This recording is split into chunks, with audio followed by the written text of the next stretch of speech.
இருக்காங்க. 2019ஆம் ஆண்டு நெடுவாசல் பகுதியில ஐயா எடப்பாடி பழனிசாமி முதலமைச்சராக இருக்கையில நெடுவாசல்ங்கிற கிராமத்துல, நெடுவாசல் கதிராமங்கலம் கிராமத்துல வந்து ஹைட்ரோ கார்பன் கிணறு அமைப்பதற்கான திட்டங்கள்லாம் வகுத்து நடந்துகிட்டு இருந்த இந்த நேரத்துல தமிழ்நாடு மக்கள் பெருமளவு போராட்டத்தை ஏற்படுத்தி இந்த திட்டம் வந்து பேசுபொருளாகி போராட்டங்கள்லாம் நடந்துச்சு தமிழ்நாடு முழுக்க.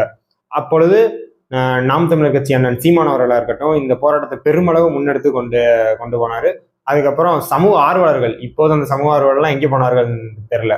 ஆனா அப்போதைக்கு அந்த சமூக ஆர்வலர்கள்லாம் கடும் எதிர்ப்பு தெரிவித்து இந்த போராட்டத்தை வெற்றிகரமா நடத்தி முடிச்சு இதை நிறுத்தவும் செஞ்சாங்க.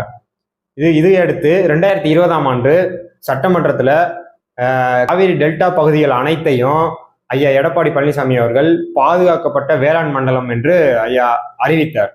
இதையடுத்து 2023ஆம் ஆண்டு திமுக ஆட்சிக்கு வந்தவுடன் தமிழ்நாடு அரசிடம் கேள்வி எழுந்த பொழுது ஐயா மு.க. ஸ்டாலின் தலைமையிலான அரசு வந்து என்ன பதில் அளிக்கிறாங்கன்னா, இது போன்ற நாசங்கர திட்டங்கள் தமிழ்நாட்டில் எந்த ஒரு பகுதியிலும் நடக்காது, நடக்கவும் விடமாட்டோம் என்று உறுதியளித்தாங்க.